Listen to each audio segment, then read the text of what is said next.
Consumer Reports magazine is beloved by its 2.6 million subscribers, and for good reason. It's the award-winning standard bearer of the fearless consumer watchdog organization Americans have put their trust in for 88 years. Every issue is packed with stories that inform, empower, and protect readers. Consumer Reports tests and rates more than 2,000 products every year, including cars, at its auto test track north of here in Colchester, and home appliances, TVs, sunscreens, fitness equipment, laptops, and much more at its Yonkers headquarters. Consumer Reports also investigates the safety of the food we eat, the water we drink, and even the quality of the air we breathe. By spearheading drives to get dangerous products off the market, Consumer Reports has protected the rights of Americans and saved countless lives. The magazine and website, consumerreports.org, are also non-advertising zones, so subscribers know that everything they read is reported without bias. Today, you're going to hear how Consumer Reports continues to flourish and how you can join the fight to protect consumers. To start it off, please welcome Consumer Reports Director of Communications and a Westporter, Barrie Rosen. Thank you. Let's try that. American consumer goes to market. He is bombarded with the claims of advertisers on the air, in the press, from all sides. Often conflicting, these claims range all the way from honest to false. But even the honest, most straightforward claims rarely give the comparative facts the consumer needs if he is to choose intelligently. Looking for answers, the consumer finds questions. Which brand is the best buy? Is price a guide to quality? What's good? What's bad? Who can tell me? To help find answers to the consumer's questions, as in this case by testing new cars for their actual performance, there is an organization. Its job is to supply to several million people who look to it regularly for the truth, buying guidance based on unbiased tests.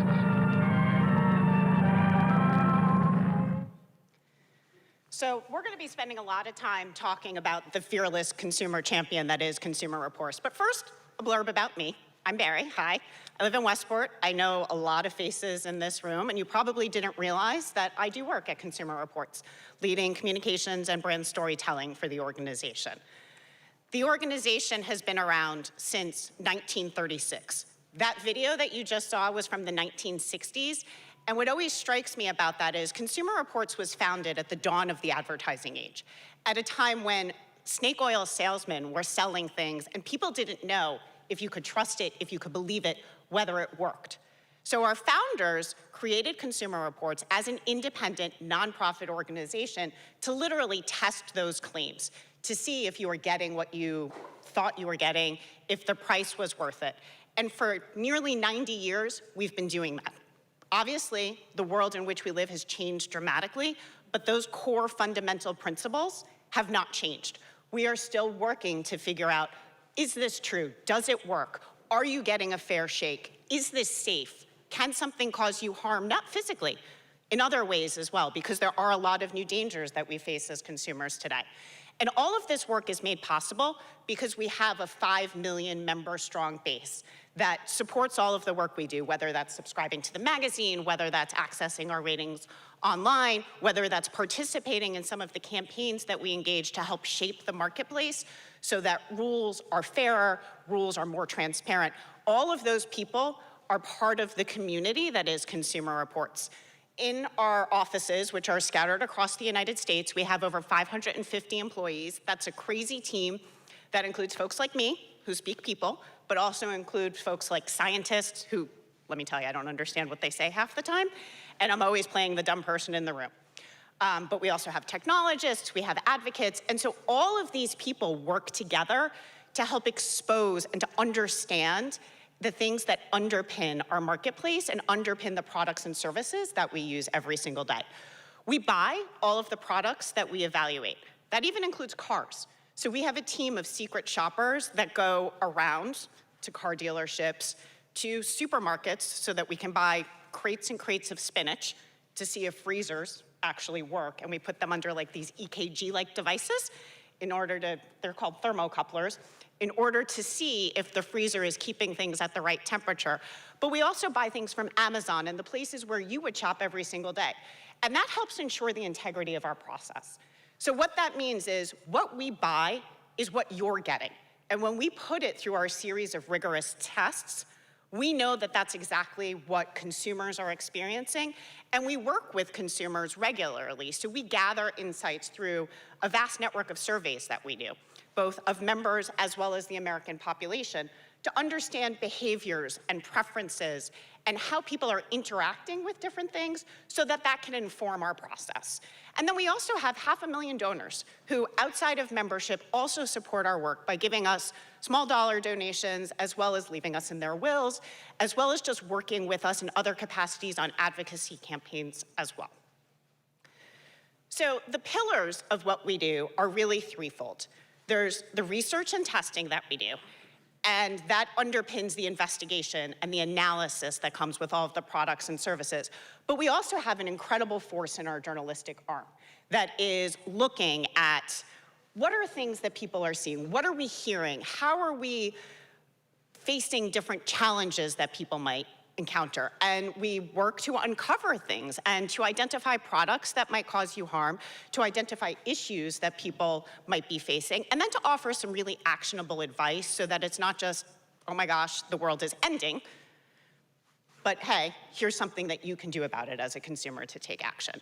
And if we really uncover something that we think is wrong or unjust, we have this team that works in the marketplace and in boardrooms to really shape policy, both within organizations as well as in state houses and in Washington, D.C. And that really is critical in terms of how we operate as an organization and what makes us so unique from all of the other places that you see out there, right? We know that it's a crowded landscape. We know that you could go to Amazon for reviews. We know that you can go to Facebook for reviews, but none of those places offer the trifecta that Consumer Reports does in order to really affect change that benefits people day in and day out. And as I had mentioned, right, we buy all of the products that we test. And so we have more than 2,300 products and services that we evaluated in the last year alone. Over 100 different categories are covered, everything from cars to kitchens to food, baby, and a whole bunch of stuff in between. We are headquartered in Yonkers, New York, where we have 63 state-of-the-art labs, and we have an amazing track facility where we test all of our autos every single year. Used to be, I don't know how many of you are car aficionados and car fans, but it used to be Lime Rock Race Park up where our testing facility is. And so now it's, racing, but for a different reason. And if you take a look, a lot of the products that we've tested since the organization was pretty much around in the 1930s. My colleague Jen likes to joke that, we've been testing Hoover vacuums since President Hoover. And if you think about a vacuum, I'm not sure how many of you actually do your own vacuuming, but vacuums have changed quite a bit over time. And as a result of that, Consumer Reports has had to change too, right? No longer is this motion of holding a vacuum, pushing it with a stick, the only way to do it. There are no vacuums that are robotic where you can literally put your feet up and have the vacuum go around you while you're sitting and watching television. And what that's meant for us is we need to think about different ways to do what we already do. So we now have a traditional vacuum lab at our Yonkers headquarters, as well as a robotic vacuum lab. They have the same sort of format. They have a lot of the same tests involved in it, but they're different because the structure of the product is different.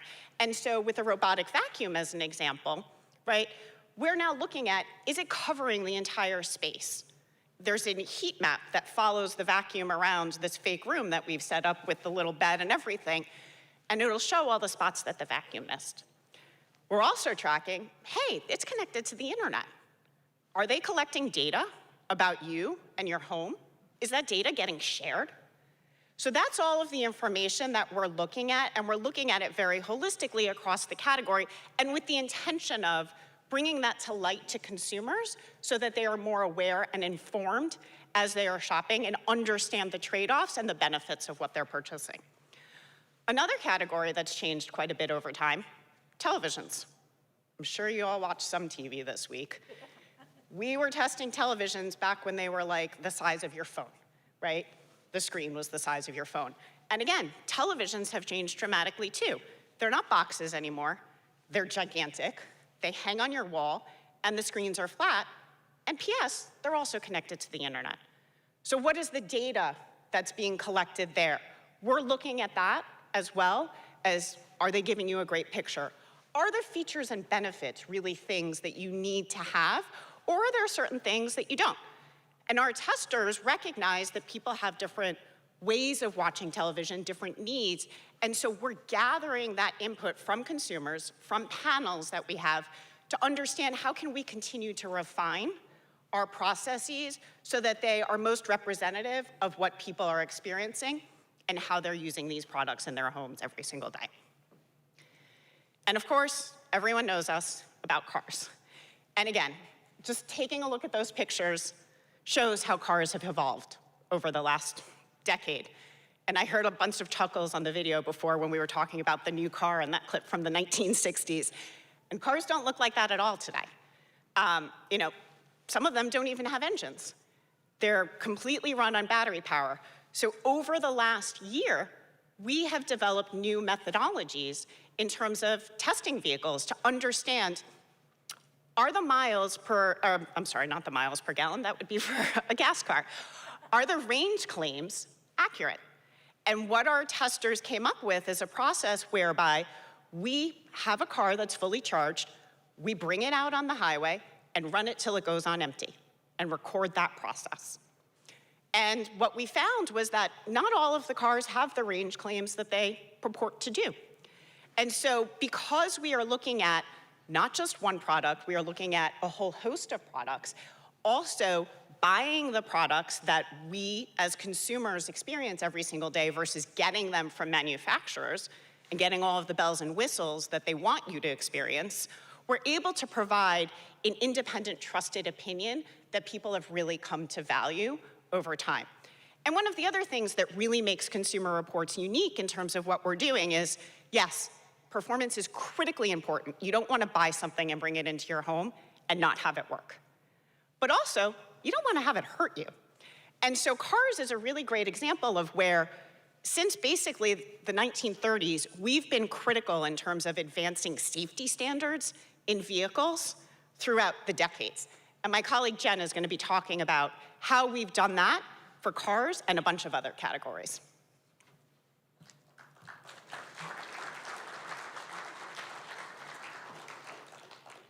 Thanks so much, everybody. It's so great to be here today. My name is Jen Shecter. I'm the Vice President for Content at Consumer Reports.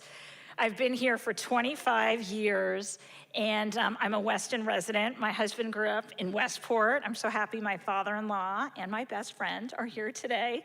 And it's been a humbling responsibility working at a place like Consumer Reports, because you probably know us as the people who save you time and save you money, but you may not know how we've actually potentially saved your life, your children's lives, or your grandchildren's lives. And I just want to give you just a few examples. Probably one of the biggest achievements of Consumer Reports is reforming the products that babies use for sleep. And probably the best example of this was in 2019, Consumer Reports routinely, as a data-driven organization, gets data from an agency called the Consumer Product Safety Commission. Because of an archaic law, they can send us the type of product it is, but they can't send us the name of the product or the brand of the product. In 2019, the government accidentally sent us hundreds of thousands of records with the name of the product and the brand of the product. And we were sitting all in a conference room at Consumer Reports, and one of my colleagues, one of our amazing advocates that Barrie talked about, said, I've been hearing issues about a product called the Fisher-Price Rock and Play. The Fisher-Price Rock and Play was marketed as an alternative to a crib. It placed children on an incline, which is incredibly dangerous because it increases the risk of suffocation. And he said, could you look up the Fisher-Price Rock and Play? And it was like one of those crime shows with the Lumalight. All of a sudden, it was like rock and play, rock and play, rock and play, rock and play. We saw 29 incidents of deaths or injuries in this product, which is an astounding amount for any product. We did research, we uncovered court cases where parents had tragically lost their children and had sued Fisher-Price.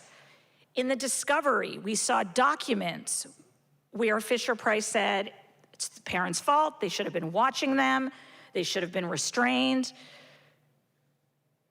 We decided we had to go out with this information.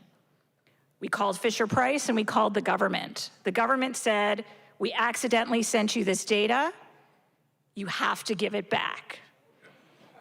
In the greatest moment of my career, I said, it may have been your mistake to send it, it was not my mistake to receive it, and I hung up the phone.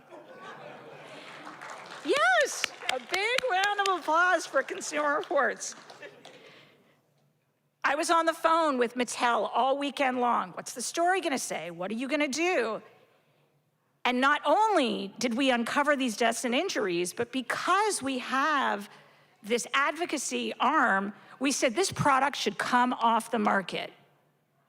In early April of 2019, we went out with our story. The next day, the American Academy of Pediatrics said, this product should be recalled, we agree. 2 days later, I will never forget this. I was in Israel for my son's bar mitzvah with our Temple Israel, and the news came out that Fisher-Price recalled close to 5 million rock and plays because of the work of Consumer Reports. Following that, the government completely reformed all rules related to sleep, and now only products covered by a mandatory standard can be marketed for sleep. And that is the amazing ability of Consumer Reports to have data, to have research investigators, to have testers, and to have advocates. And because of that, we've been able to change the world. So that's a great example on babies. So cars. Many people don't know this, but Consumer Reports was testing seatbelts in the 1950s when no one was testing seatbelts. People were going flying in their cars. They were literally getting impaled on whatever that thing was that stuck out on cars. In those old cars, they would go through the windshield. And we tested seatbelts, and 2/3 of them failed. There were no testing facilities in the United States at this time, so our engineers went to Sweden, and we tested seatbelts, and we found options that worked. And we advocated at that time for seatbelts using our data. In 1968, seatbelts became mandated in cars, relying heavily on the research and the work that Consumer Reports had done.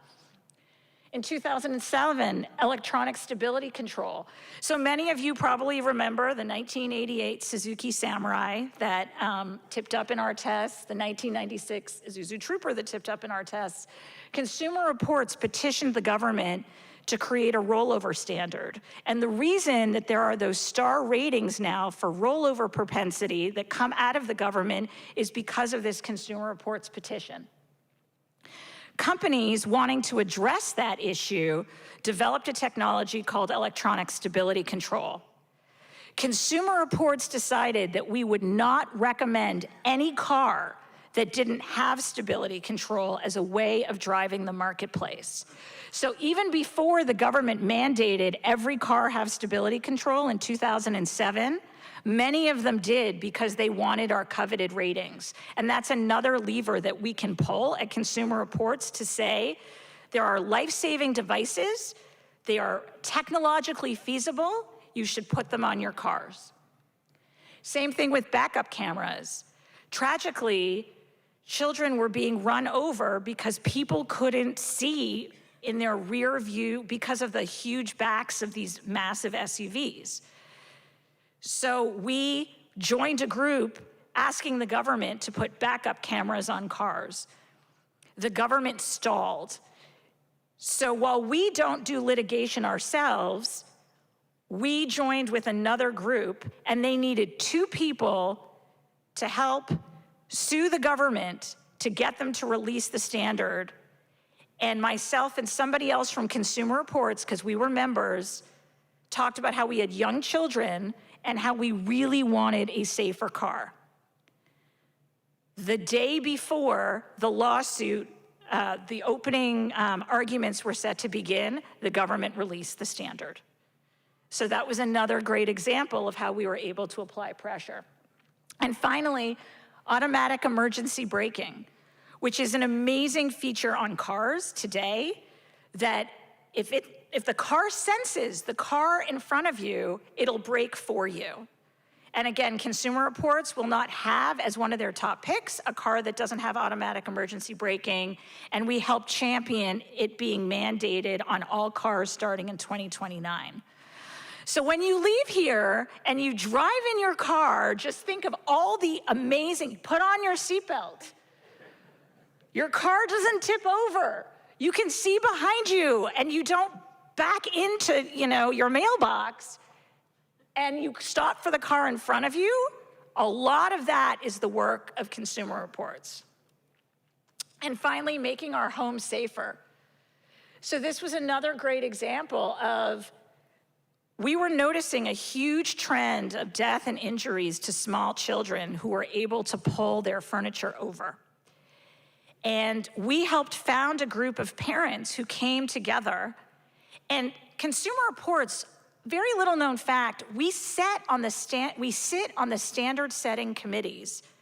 Every product in this country has to have a voluntary standard pretty much before you can make a mandatory standard. Our engineers, our scientists, our advocates sit on those committees. Almost entirely industry folks with a few consumer folks such as ourselves. And we weigh in on the engineering. Just in the fall of 2023, a new standard went into effect. One of the tests was a test that Consumer Reports recommended to test with all the drawers open and a weight hanging from the top drawer. That was our test that we suggested in the voluntary committee meeting that went on to become part of the standard. It's another way we're able to influence the marketplace. And finally, CR often prompts recalls. We found carbon monoxide alarms that didn't work. We told the government and the company, and they pulled them off the market. We did one of the largest samples for us of testing of drinking water. People may not know our testing in the 1970s helped lead to the National Safe Drinking Water Act of 1975. And due in part to our work, the government finally has set a standard for PFAS, forever chemicals in our water, so that when you turn on your taps and you take a drink of water, they are much safer and free from these chemicals. And finally, another great example is generators. Generators now, many of them come with these features that automatically shut off if the level of carbon monoxide goes too high. Because many people turn them on, they unfortunately put them in their homes, they don't realize they should be 20 feet away from their homes.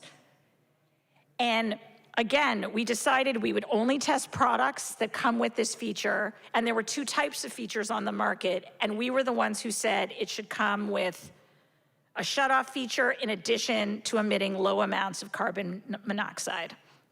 So this is a great example. Ellen, my colleague, is gonna tell you about the magic of the magazine and how she masterfully puts it together. But I wanted to provide some insight into Consumer Reports every day is improving the safety of the products that we all use every day. Thank you, Ellen.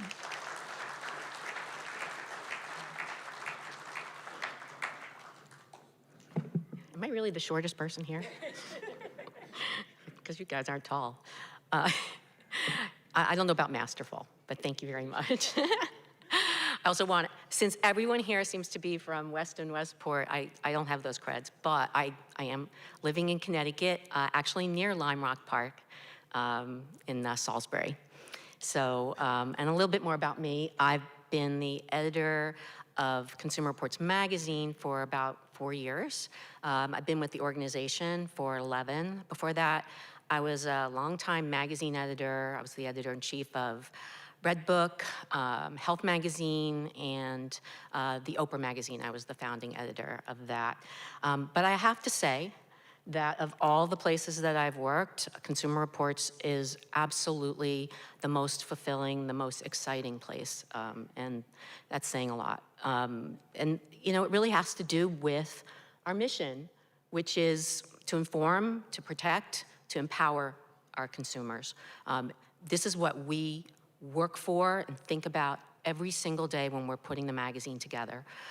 We focus on safety, as these guys have talked about. Sustainability is important to us, financial fairness. These are some of the notes that we really try to hit when we're editing the magazine. We cover cars, money and travel, health and food. I used to oversee just health and food for a while. Home, tech, all of your laptops, your TVs and phones. These are all heavily covered in every single issue of the magazine. And I think one of the most important things that I'd like everyone to know is in a terrible landscape for magazines, I mean, I'm sure you all know, so many of them have folded, you can barely find them, although I do see a few over here. But we are still going strong. We have over 2.6 million subscribers. Our renewals, people coming back to us, are super high. Truthfully, the highest of any magazine I've ever worked at, which is almost 70%, which is kind of crazy, but it's true. And that's an increase of 7% over the last 5 years, so I feel like, you know, my team is doing a terrific job. Record high readership, people really read it when it comes to them, and really high satisfaction scores. And I think that, you know, what is the secret sauce that we're doing? Well, okay, first, there's our annual auto issue, which is pretty awesome, I have to say. It's pretty big. I think it's like, what, 112, 113 pages of auto goodness. We have, this is the most recent cover that we did. This was in April of this year. And you know, just look at the number of cars that we rate and review, 435. I mean, it's a lot. And we talk about all these safety issues that Jen and Barrie have been talking about here. We do so much. We test 50 cars every year. We strip them down and put them back together, drive the heck out of them. We also, as Barrie pointed out, we survey thousands upon thousands of subscribers so that they can tell us things like how reliable is the car that they're driving, and we put that into our data banks, and we talk about and ask them questions about how happy they are with their cars and with the brand that they have.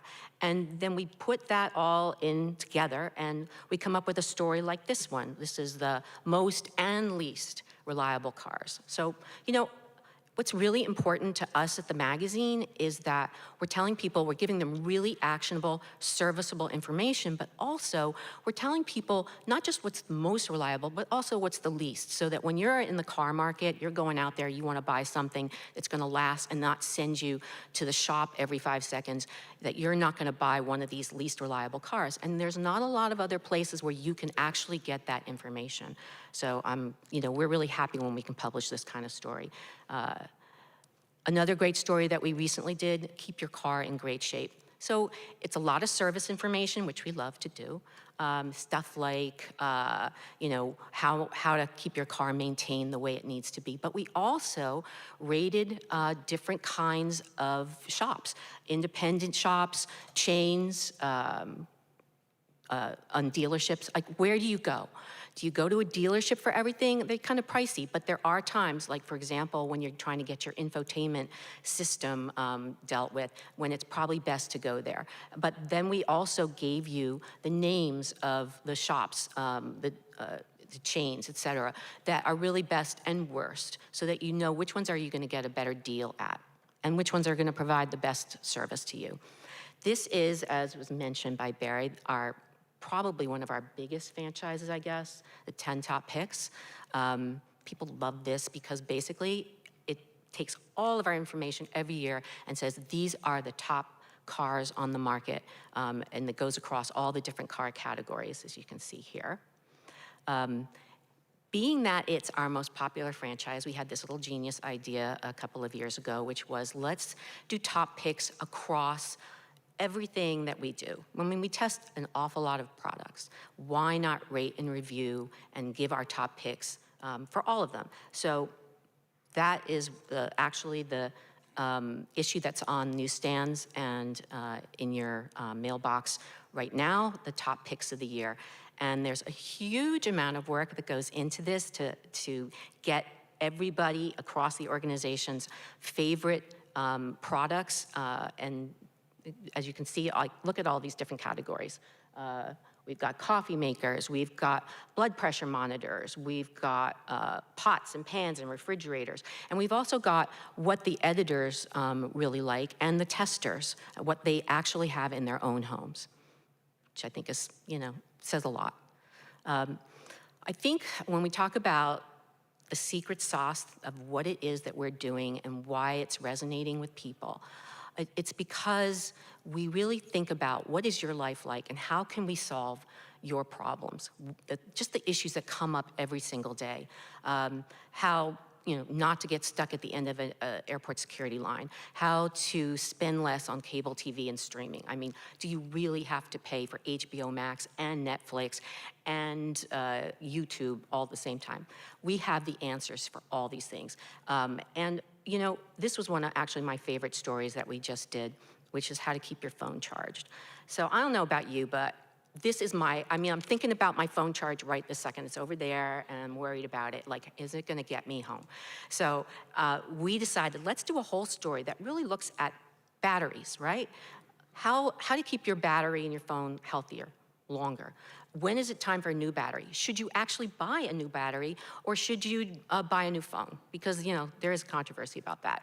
My favorite piece in here is this bit about your charging toolkit. I don't know about you, but I have been caught on an airplane with all the wrong plugs. So I don't know, we decided, let's put it all together. Here is every plug you could possibly want that will go into every socket.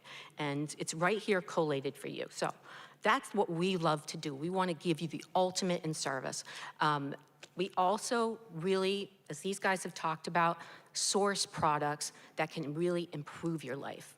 So when there's a power outage, what do you need? What's the perfect supply kit? We write those stories every day, both online and in the magazine. The latest in lighting and flooring. We've done stories that speak to which flooring is the best for non-slippage, right? What lighting do you really need so that you don't have accidents in your home? Smart appliances. I'm thinking right now also about whether my house is about an hour and a half from here, whether I left anything on. And when we review these smart appliances, one thing we talk about is whether or not you can remotely turn them off. Home security is something we rate so many products in this area. And this was actually right here, I have to say, one of my favorite stories that we've done this past year. We really look at, people want to continue to be able to get around every day, go to town, do what they want to do. So we looked at all of these different products that enhance mobility. Things like canes, walking sticks, rollators. I actually shopped these pages for this rollator here, it's the Nova, for my mom a few weeks ago, because basically our experts said that this was a really good one, had like sturdy wheels, that sort of thing.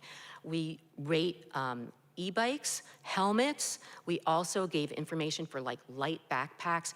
Our goal is to make your life easier and more functional. We also really think a lot of the time about how to lower your frustration. I don't know about you, but I get frustrated with just this morning getting coffee, and they turn the little thing around and it says, here's how much, here are their tipping things. And the question is, when somebody just hands you a cup of coffee, do you want to actually tip them? Maybe you do if you go to the same barista every day, I suppose. And how much? I mean, are you going to tip 15% on a $2 cup of coffee? Actually, there are no $2 cups of coffee. Excuse me. Okay, that's right. I don't know what it is in here, but in Salisbury, it's about 5. So, you know. Doctor appointments. I don't know, but yeah, it's typical to have to wait like 3 months for a doctor's appointment, but there are ways to get in quicker. And with customer service, and this is another story that we did recently, which I really liked, we tell you, okay, let's get real. You want to get somebody on the phone, right? It's so hard to do it in a chat bot. So how do you get someone on the phone? Where do you find the phone numbers? Also, once you get them on the phone, how do you get them to do what you want? So we're thinking about this, and we basically said, okay, let's get a script together that you can go through. And what's the psychology in order to basically manipulate the customer service person to do what you want? That is our goal, it's about the consumer. How do we help you? We're also very, very into helping you get great deals. And so we have this amazing new page. It's at the back of the magazine. I don't know if you've seen it. It's called The Better Deal. And basically, we have so much data, so many ratings of products. And what kind of struck us was that a lot of our products, there are high ratings for some, and they're terrific, like these earbuds here that cost $150. And I'm thinking to myself, I'm not really 100% sure why it costs $150. I'm sure they're awesome earbuds. However, there is another set of earbuds here that are only $50. They have a very similar rating. So the Better Deal basically says, you can pick either one of these, but you might want to pick the lower cost one. And this page is now actually, I think, our top rated page in the magazine. So as these guys have also talked about, safety for us is job one. I mean, we really, really lean into the idea of we want to make your world, your environment, your home a safer place. So some of the top cover stories that we've done this year, I don't know if you subscribe, if you've noticed, talk about safer water, safer food in a lot of these things. So this was a story that we did because of the water testing that we had.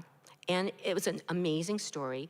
Basically, let's face it, especially after Flint, Michigan, you gotta know that, there is some bad stuff in some water. So how good is your water? This isn't just about what's going on in other places, but how about yours? So that's what we did. We basically said, let's tell you every single thing you need to know to test your own water.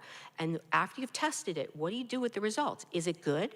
So we gave the best ways to test, the testing things to use, what you can find and what you should expect if you find those chemicals or bacteria. Also, problems with what I'm holding right here, bottled water. I probably shouldn't be holding it, but I am. Basically, also, we rate filters, all kinds of filters, the kind that go under your sink, the kind that go on your countertop, to basically help you deal with any water problems that you have. So our job is basically to take this information that we have, all of this data, but boil it down and make it so that you are safer. Same thing in this cover story, which was how to eat less plastic. It's a little scary, I know, but there's no question with PFAS, which Jen was mentioning, that there are chemicals and things in our food that are probably not so great for us. And there's plastic. Plastic that wraps food leaches into a lot of the food. It's not just about the plastic that wraps it. Somehow also during processing and growing food, as you can see here, plastic also gets in. And this is where our secret sauce also comes in. We're really careful not to just leave you with terrifying information like this, but to give you really hands-on, specific service so that you can, lower your risk for the kinds of things that plastic does, like cardiovascular disease and cancer, hormone disruption, that kind of stuff. So basically, what we want to do is say, look, here are some products that are better for you than others, and some general tips to follow. Things like eating whole foods that are unwrapped is one thing. But also, look, if you look up here, Annie's, which I know everyone knows is a big organic product line, they have their cheesy ravioli. And look they have we measured the bisphenols and the phthalates, I think, in this particular thing. And, you know, those aren't really great for you. This particular one serving has 579 units of phthalates in it. That's really, really high in that one serving of some cheesy ravioli. So it's not going to be on my top 10 list to eat. On the other hand, we have Campbell's soup, chicken noodle soup, which you probably think of as super processed, and kind of is, but the one thing it doesn't have a lot of is phthalates. It's much safer to eat. So this is the kind of information, and in this story, we really kind of go through all of that. One last safety story, cover story that we did, which we are really proud of, is we showed people through looking at USDA data which fruits and vegetables are best for you because they have the fewest pesticide residues in them. So, you know, again, we don't want to terrify you. We just want to give you the real information and basically make it safer for you and give you better choices. So for example, in this story, we talk about, now this was a surprise to me, that regular blueberries have a really high load of pesticide residues. And pesticide residues, they can increase your risk of cardiovascular disease and cancer. They are hormone disruptors as well, so they're not so great. So you kind of want to lower your ability. But of course, we all know that blueberries are supposed to be amazing for us, and they are. So what do? Well, our research, based on the USDA data, is this is one of those times when you go organic, because the organic load is much, much lower. Same thing for string beans. And we don't just say go organic overall. There are some other substitutions. Watermelon has a lot of pesticide residue. So instead, you might want to have a different melon. I think, what do we say here? Oh yeah, like cantaloupe is a good one. And maybe sugar snap peas instead of green beans. Because we don't want to tell you that every single thing that you do has to cost you more. So we tell you when it is important to go organic and when it doesn't really make that much of a difference. So for all of this coverage that we do, we've won a lot of awards. I won't list them, it's a long list, and my boss over there, I'll let her do it. She's much more up on it, but anyway, what I will say about it is that that we don't do this for awards. We don't do it for notoriety. We do it because from our souls, we really, really believe in protecting people and empowering them and giving them the information they need to live better, happier, safer lives. So thank you. And I think we're gonna take some questions now.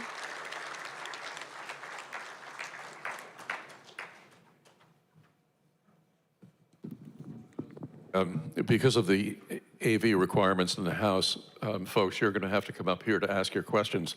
But while you're coming up here, I would just like to reinforce the two major premises of the magazine. You do effective comparisons, and you provide protocols to make decisions. So in this case, the 3 B's are operative. Be brilliant, be brief, and be gone. 20-second questions, and these are interrogatives only, please.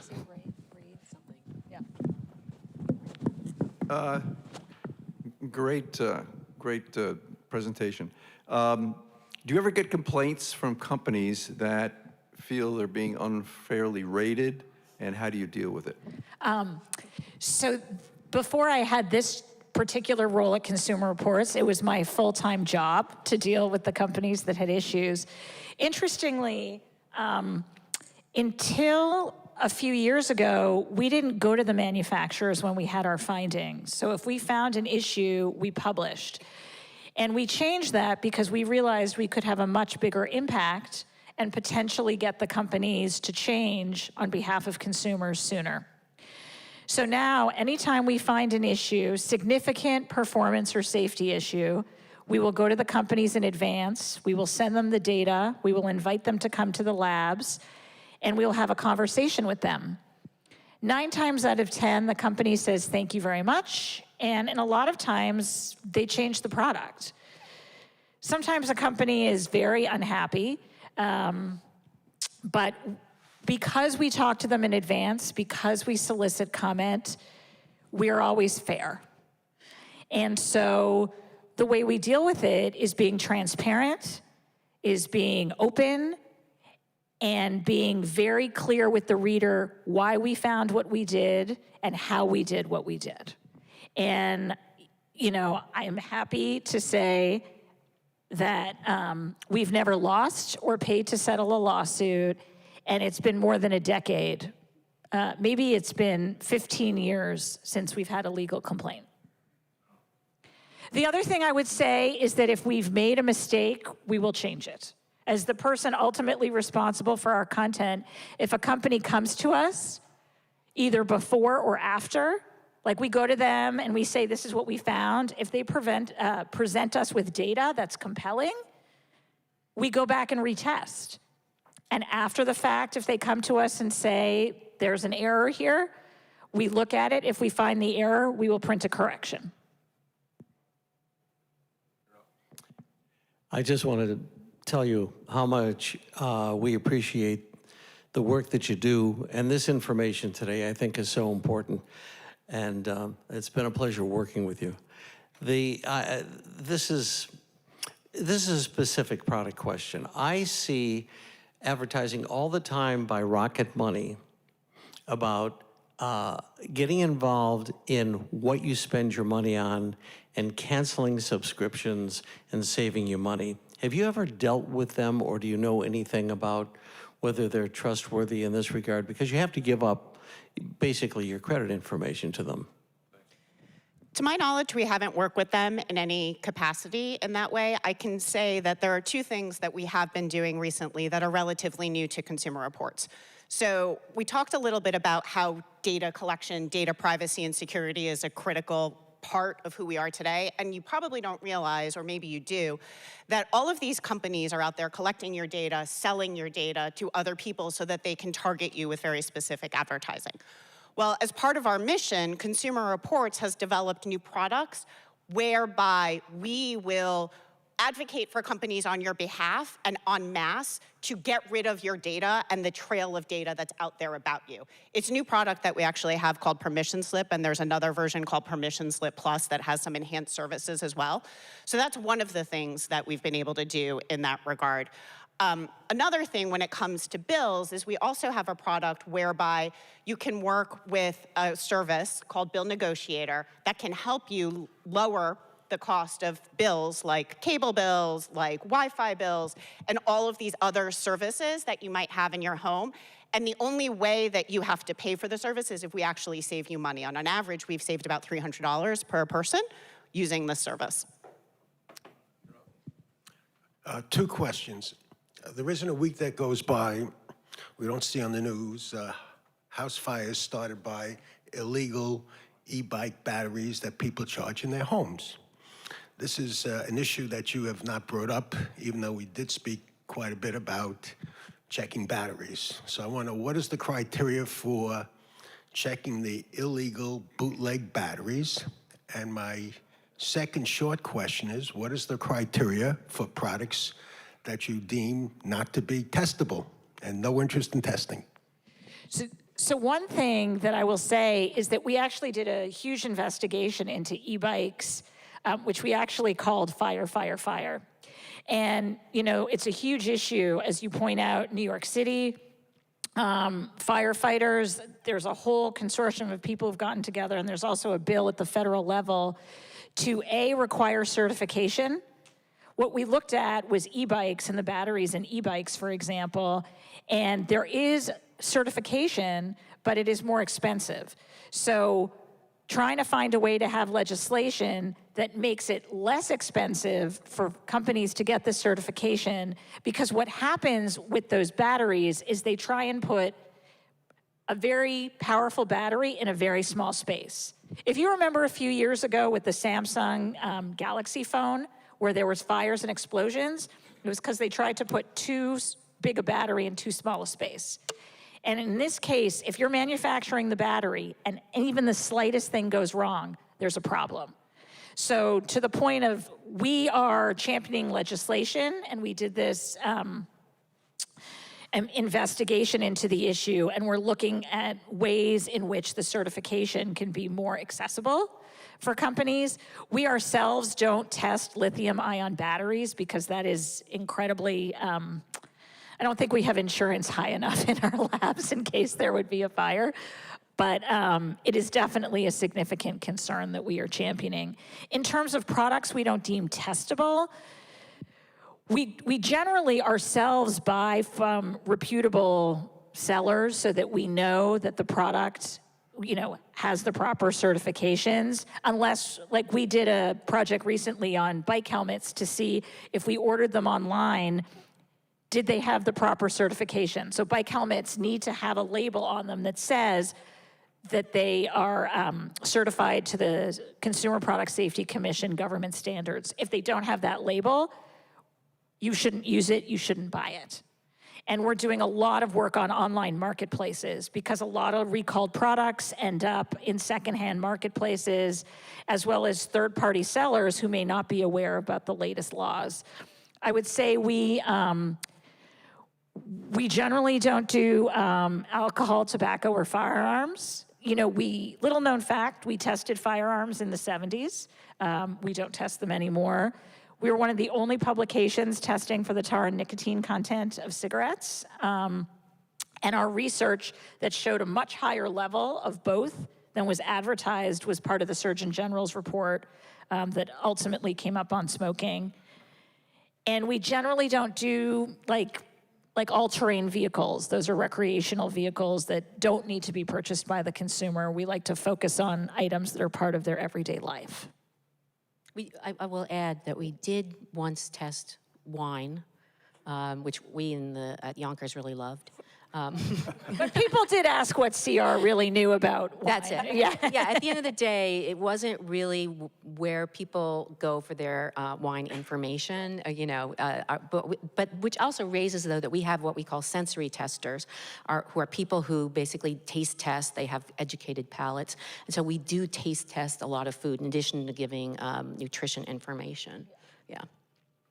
What do you do with all the products that you buy after you finish testing them? I was hoping somebody would ask that. So a lot of the products that we buy, we sell back to our employees. So there is an auction, and unfortunately, I joined Consumer Reports after wine was tested, so I never benefited from the sale of the wine. But the majority of products that we test, we do sell back to the members who work at Consumer Reports. And then if those aren't sold, we either save them for a later auction, offer them to public auction, and in some cases, donate them. Including the cars. My Honda CR-V that I bought at Consumer Reports went 500,000 miles. Whoa, friends and family, friends can also, be part of our car auction. And you're all our friends now, yeah. Hi, thank you for your great work. I was wondering, do you have some capacity if you're to look back over all this data? It sounds like you must have a huge library on a computer or something. Oh, yeah. You mean, so it's really interesting. We sort of have like a brain database that houses all of our data.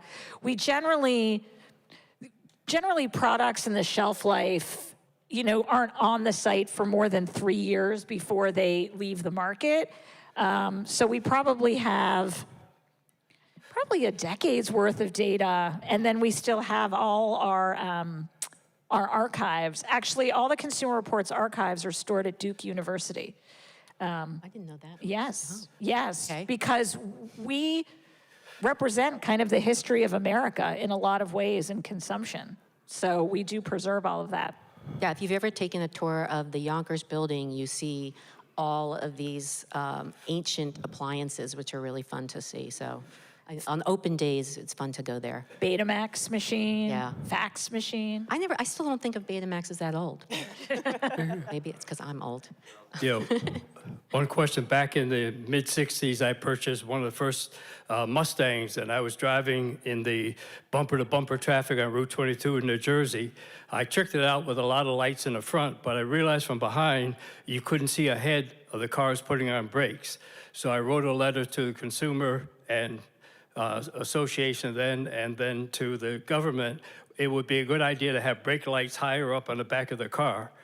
And about 2 years later, they came out with a mandate that you had to have brake lights up on the higher level of the car. Did you play a role in that decision? You know, maybe you did that one all on your own, because I don't. But you know, I think it raises a really great point, which is that we take every single letter and phone call from consumers very seriously. I've worked at a million of magazines where the letters kind of go into a circular file. But at Consumer Reports, we respond to people who ask us questions. We also have like people who are phone banking who are there to help. You can, or Barrie can talk more about that. Yes, we have a robust service. customer service department. Yeah. And we do sometimes, if a reader writes into us and says, I had an issue with X product, or this product exploded on me, that's where we get some of our best tips from readers who basically come to us and tell us the issues they're experiencing. Right now, we're working on a story about scams, of which, we're all being targeted by a lot of these like phone and email and text scams. So we actually put out a call to people online and to certain places to get people's stories so that we could hear about what is actually going on out there, what are the scams, and then telling people how to defend against them. So we're very much interested in being constantly connected with consumers. Thank you again for having us down at Yonkers, but a major controversy came out of it with the Wiseman, and that was some of us are relegated to taking the dishes from the table to the dishwasher, and we scrape them, and when we went to the dishwasher lab, they told us we didn't need to scrape them. No scraping. That's a problem. You shouldn't have to scrape your dishes. The best dishwashers today, you should be able to take it from the table, remove the food so it doesn't get clogged in the filter, and put it in your dishwasher. And I will tell you something else, which is several years ago, this is kind of a hilarious story. We used to have a way where we put all different types of food on the plates, and it looked like artwork. And then we decided that we were gonna create another mixture, and it was gonna be basically of a certain kind of yolk. And we wanted to socialize this with the manufacturers. And we invited them in, and one manufacturer came in, we're sitting in this meeting, she pulls out a bag, it literally, God forgive me, I thought it was cocaine. She had brought her own yolk to show us, and to say that our yolk was a little over-yoked, and she had a yolk alternative, and we had a whole conversation. And so I can assure you, you should not have to. See, I told you this was an issue. I just want to say one thing, because I don't want to disagree with my boss. However, we did add an addendum to that information about the dishwasher and rinsing, which is this, when we're having it, I think it's in the upcoming issue.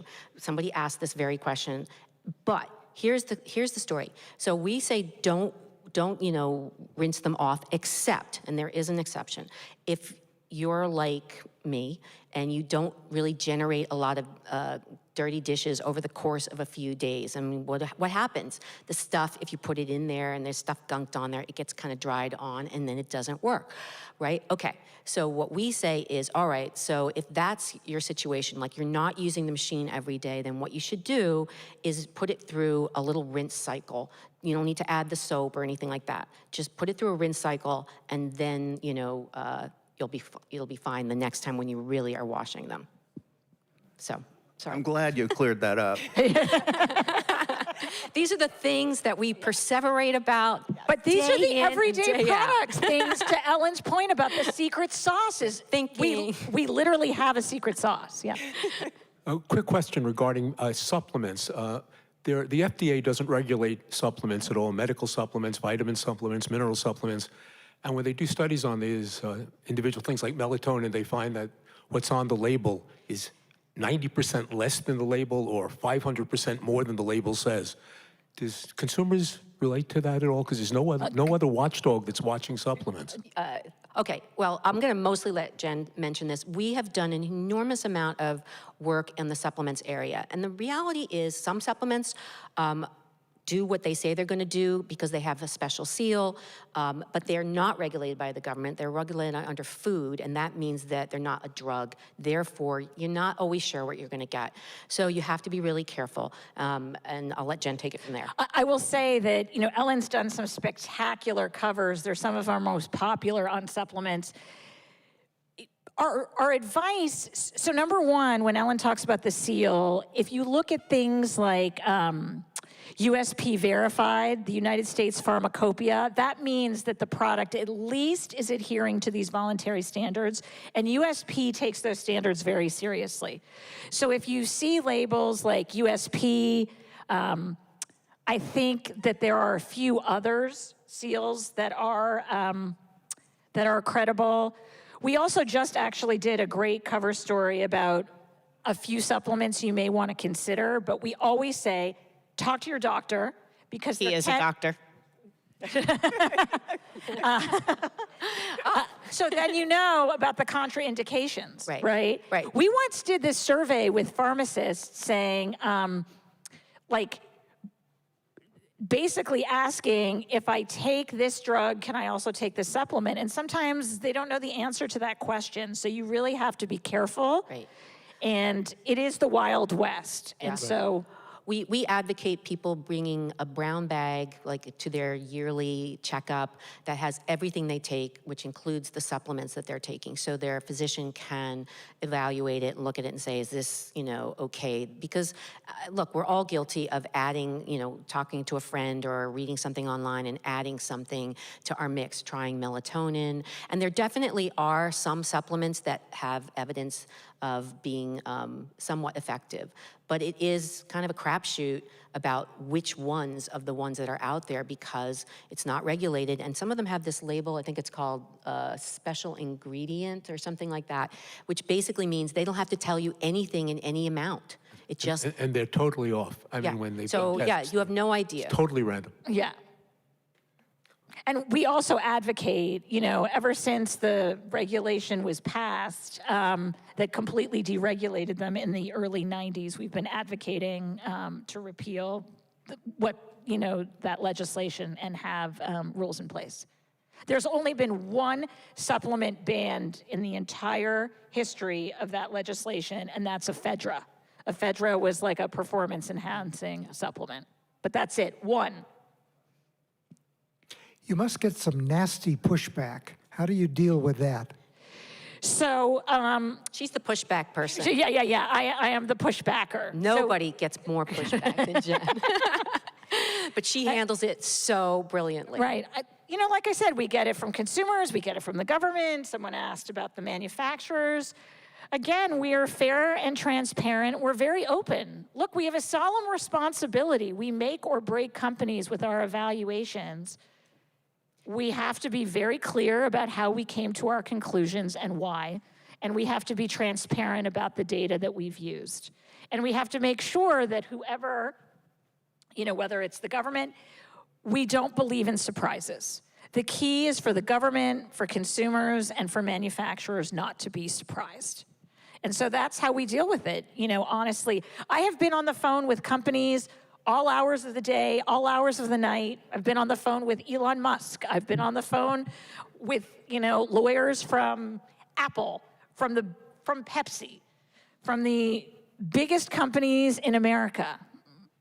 But when we're right, that's what we have on our side.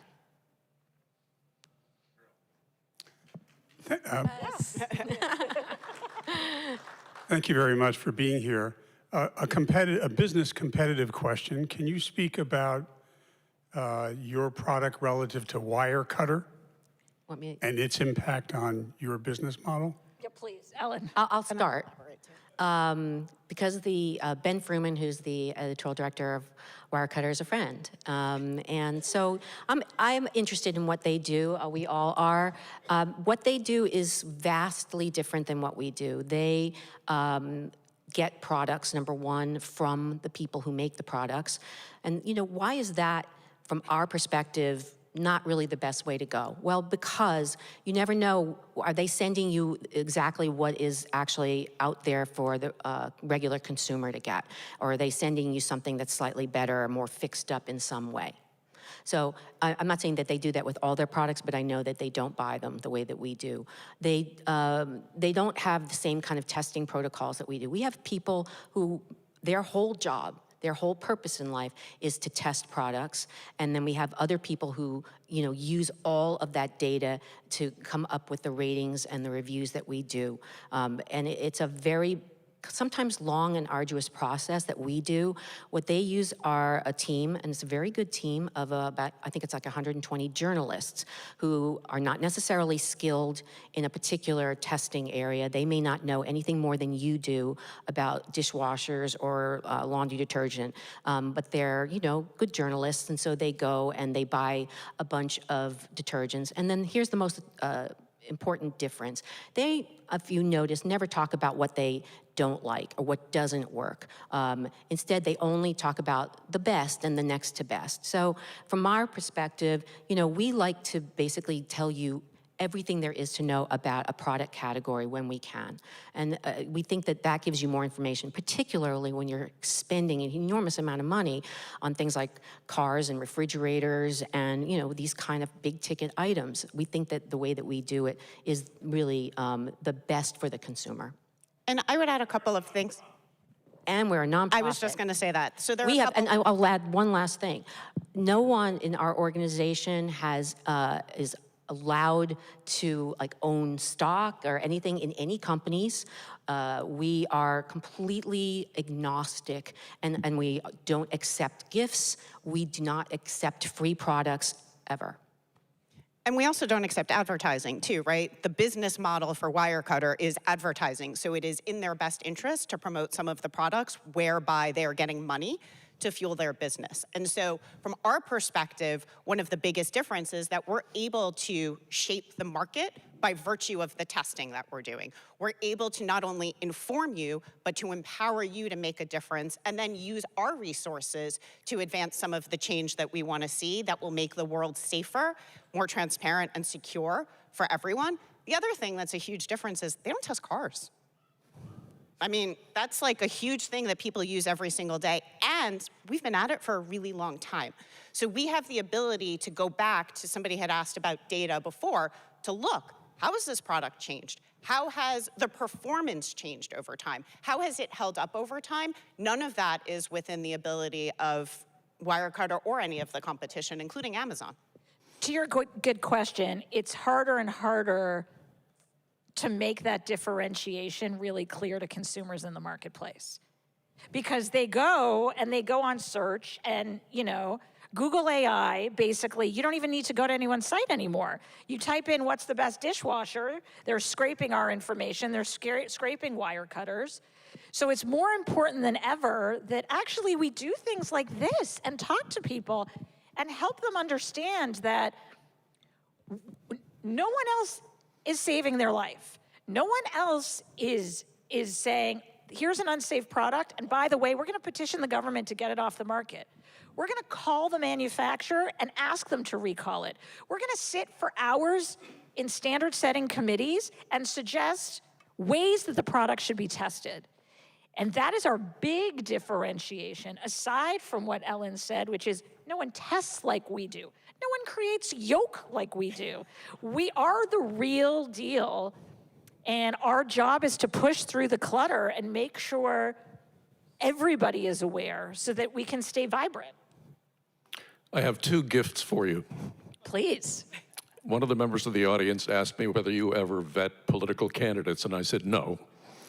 We do not. We are a nonpartisan organization. They are not products. And the other is, a year and a half or so ago, we were besieged with scams. And we found a wonderful friend at the Westport Police Department who I will share with you. Jillian Cabana sends us twice a month the scams that apply to our age group and impact us the most. We distribute them to the membership in our newsletter, and we're more than happy to share them with you. That'd be great. Great tip. My friend Bruce Borner wants to thank you. On behalf of the Wise Men, thank you very much. We are obviously big fans. Thank you, Barrie, Jennifer, and Ellen. Thank you Thanks so for much. having us. It's been fun.